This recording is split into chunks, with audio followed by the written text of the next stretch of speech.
Welcome to Unleash Your Inner Goldilocks, how to get it just right. Thank you so much for joining us for another conversation that is deeply meaningful and truly transformative. Today, we're going to be talking about the importance of emotional resiliency, but not from the context of as you grow up, but as you hit those middle ages as a woman, as you deal through various life circumstances. And when life and relationships are pulling you in different directions, how do you keep that centeredness in your resiliency? And how do you find success in spite of what's going on in your life? That is going to be the conversation today. And you might ask, what has that got to do with Goldilocks? Goldilocks is about getting life just right. Regardless of what's going on, how do we show up with the right frame of mind, right mindset, and the right emotional intelligence to have the resiliency and wherewithal to rise above and stay in a place of peace and joy so that life can be successful regardless of what's going on around us. To have this conversation with me is a Goldilocks community member and a friend of the community, Precious Fuller. Precious, welcome to Unleash Your Inner Goldilocks. Thank you so much. Lovely to have you. So as we get started, talk to us about what focused you on emotional resiliency for women in their 40s and above, and how are you navigating that? Okay, well, thank you for that. I am honored to be in this space because there's need.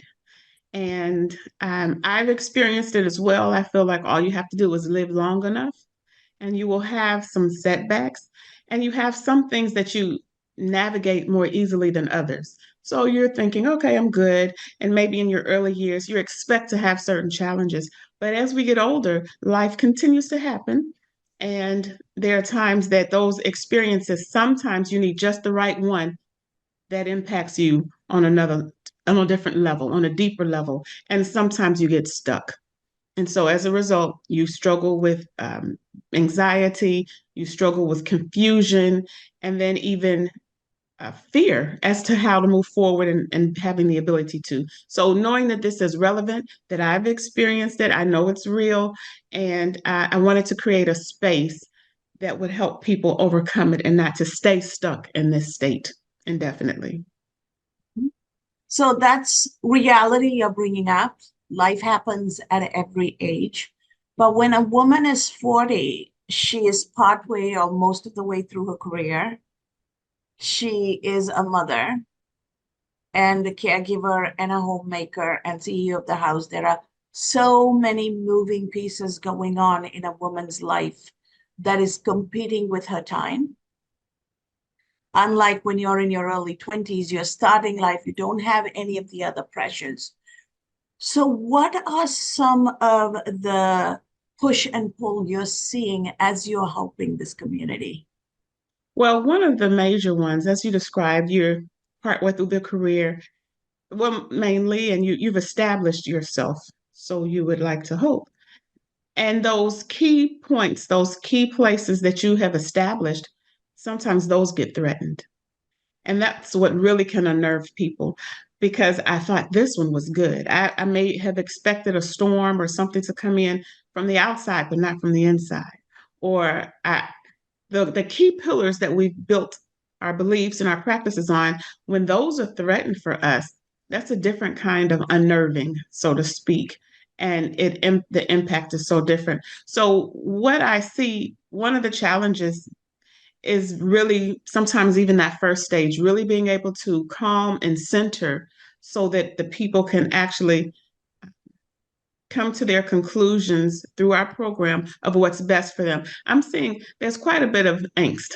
You know, we know people experience that on a regular basis. It's easy to happen, but knowing how to relax and come down from that is a challenge because I have 5 pillars, but the first one is it's not an official one, but it goes before everything else. It's having emotional safety, coming to a space where you have safety around the people, the places, wherever you need to be so that you can practice the other steps, you need to have that safety. And it involves some coming away and calming down and being able to center so that you can actually receive the good news that's coming and the good practices. And mind you, that nothing is new. It's compartmentalized in a way to make it practical and to support people on their journey, because I believe anything that's true, it's not new. It didn't just get here. We come to realizations and understandings. But one of the catches is just life is happening so fast. So people are in fast motion, but this requires you to settle and to come aside for a bit. It's interesting you position it that way because research shows as women get older, the only place that gives them solace is their sisterhood community because everything else is an energy vampire. And when you have built the right community of sisterhood, that's where you draw energy from.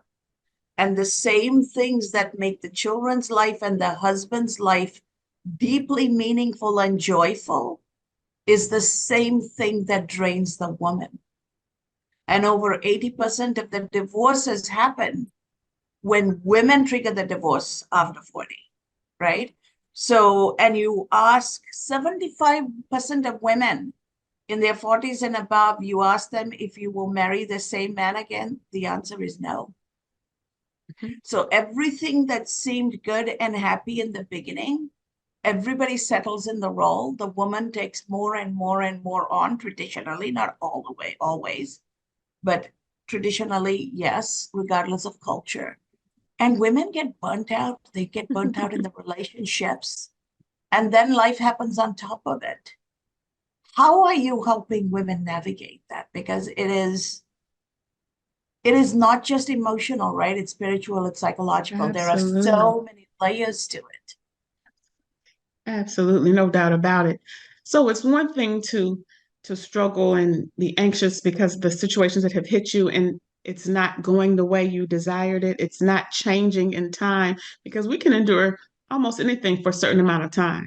I can even hold my breath for a little bit, but if it lingers on, that we know what that will be. So similarly, some of these situations, they have been ongoing for a long time. And women have had the strength, they've maintained their roles for a while. But there comes a point where that runs out. They need to be filled. They need to be fed spiritually, socially, physically, mentally, and definitely emotionally, which is the essence of us. So I think for one of the biggest parts, it's a realization for women that their emotional selves need to be addressed. We have campaigns for mental health. We have campaigns. We understand the importance of physical health. We can't go where we need to go without that. But that emotional piece, you can only go so long without it telling on you. And sometimes we can fake it to a degree. Like you can be a functioning alcoholic to a degree. You can, and sometimes the signs are not visible to those outside. And you can continue to look good and function in certain roles, but you're functioning with an emotional deficit that only you know.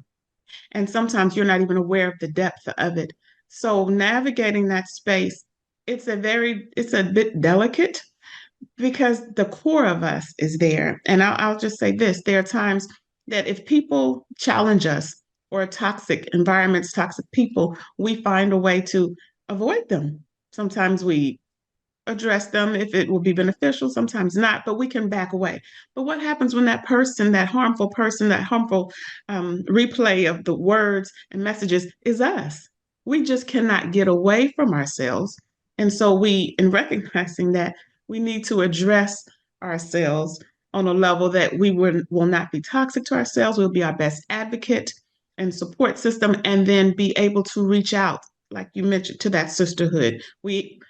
Some healing, some growth does not happen in isolation. It just doesn't. So we have to have the mind to reach out for what we don't have to give ourselves at that time and gain the support. And then it's all a playback. You give the same thing back. But you got to get yours first. Like that mask that can come down in an airplane. You just have to put yours on first. You cannot help anyone if you've laid over to the side and your tongue is sticking out your mouth. You can't help anyone in that state. So emotionally, some of us are at that state. And we have to give ourselves the mask first. That is so important for every one of us to remember, and that cuts across culture, that cuts across the different parts of the world. The woman's experience is the same the world all over. So, as you're talking, what is coming up for me is what are some of the major life events that are triggering these for women, Oh yeah. based Oh on yeah. your observation? Oh yeah.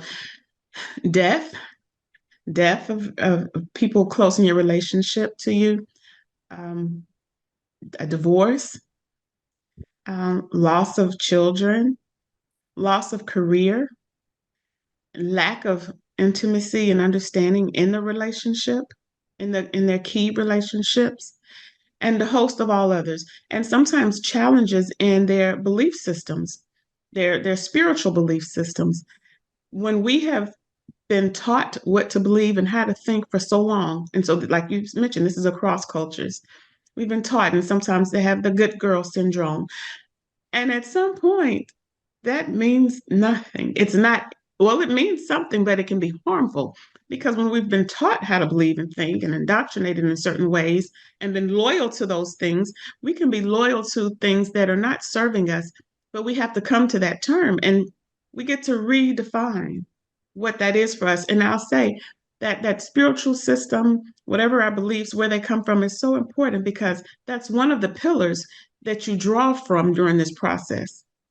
Because when we don't have the strength of ourselves, we do need the support of others, but we also have to have a will to draw from. And it gives us an opportunity to reevaluate, are your beliefs serving you? If not, are there any pivots that are needed?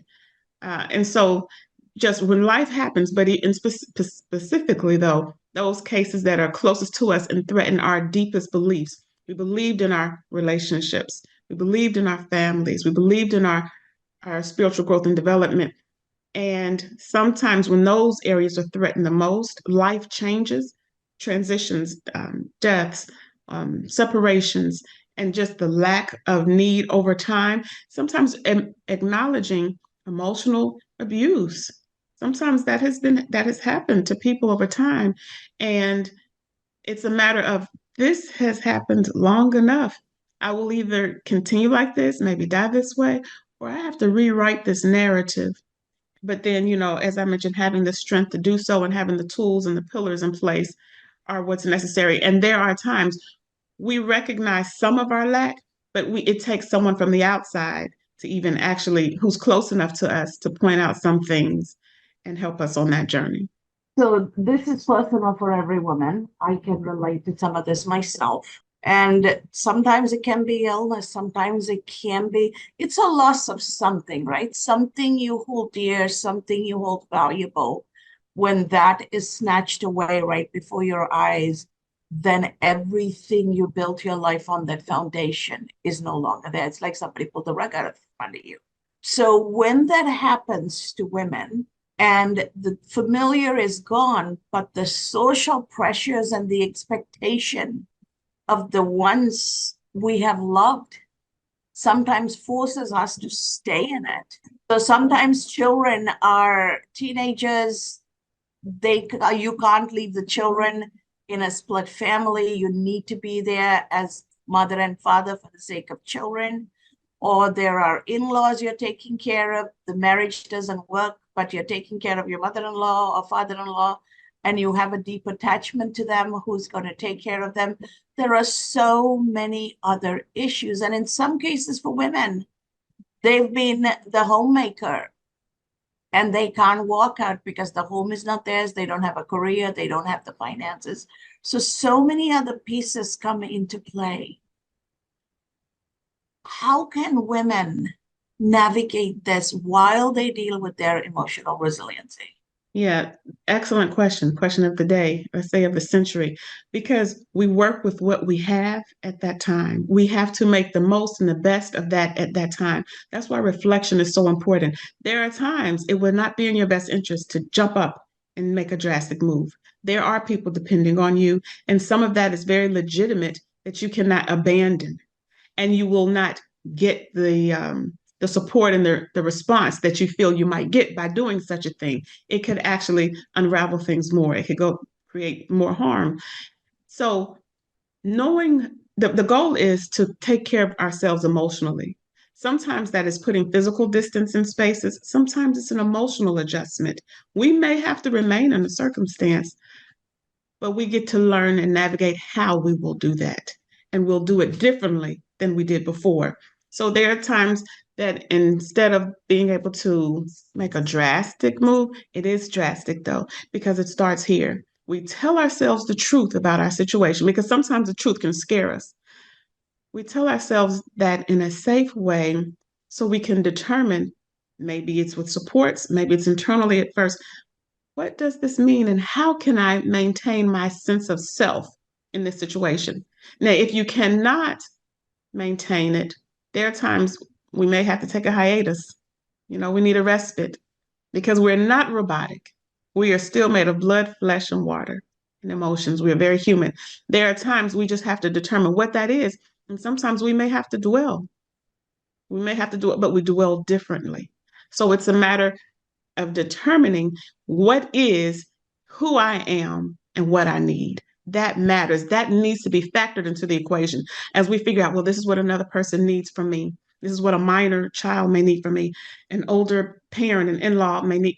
What do I need? Because if I don't give it to me, who will? And who am I benefiting if I croak? Who am I benefiting if I'm a walking zombie? If I cut off years from my life because I've been under this duress and stress for so long that has been unattended, who am I benefiting? They're going to still be left without me. So that is I'll say even a sacred space because we matter. We matter. We just have to figure this out. And it's not easy, but it's doable with the right sources, the right supports. It's doable. And it's not even an option if we want to be successful on any level emotionally. Because if not, just like anything else, given a matter of time, the results, they're very dark. And so if we choose not to live in that space indefinitely, we've already paid our dues and our debt. Now it's time to figure out how to rewrite this narrative to gain the emotional support and strength that we need.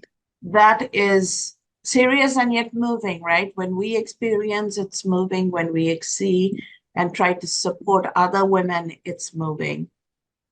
So, how are you personally keeping yourself in that place of emotional resiliency and peace and Yeah. that inner joy as you are probably going through some of it yourself and you are helping other women navigate theirs? Yes. So you can't help other people by getting involved. You have to feel something, right? What do you do for yourself to be able to take care of you? Well, actually, when we pay it back, it's like you really know something when you know how to teach it. Type in any subject matter, teaching it reinforces it. So it's reinforced for me as I support others, and I'm practicing the pillars myself. And I've had a respite, and I've had a reset.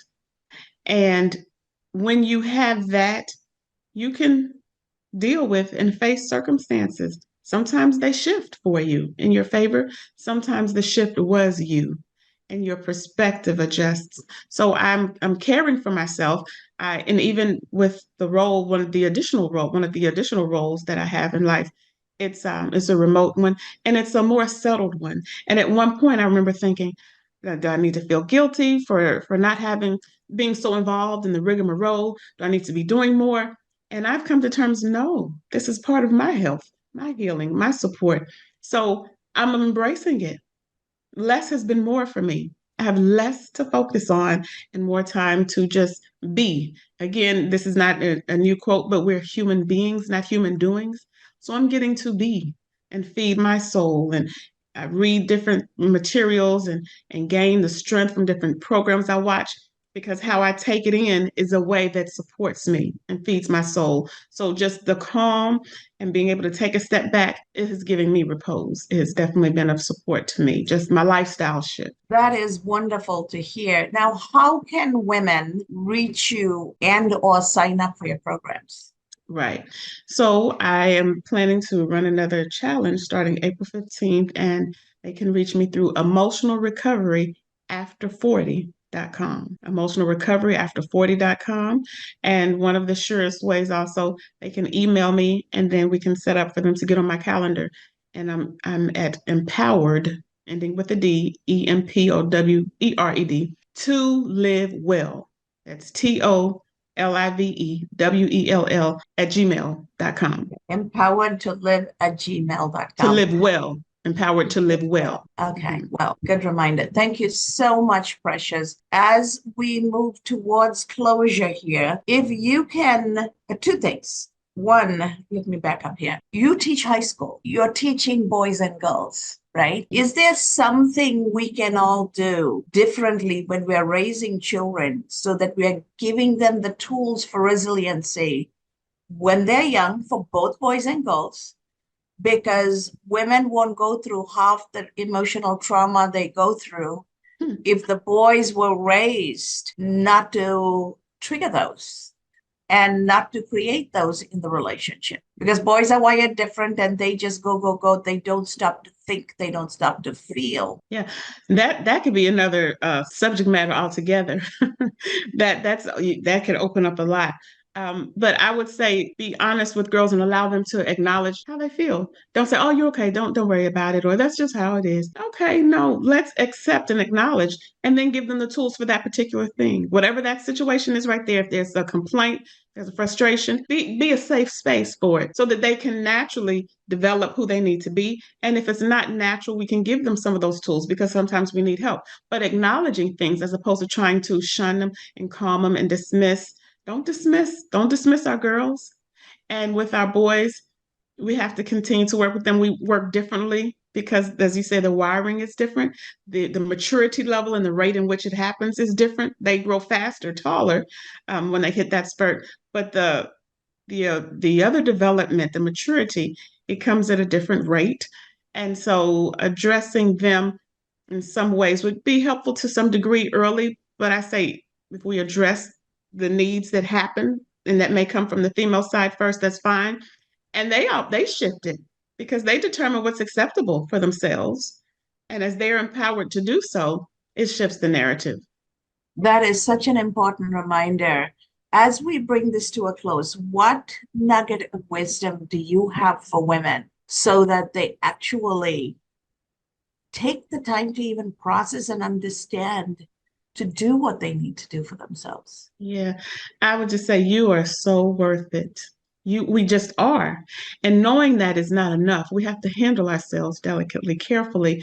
Not that we are so fragile and that we're easily harmed, but that we matter so much.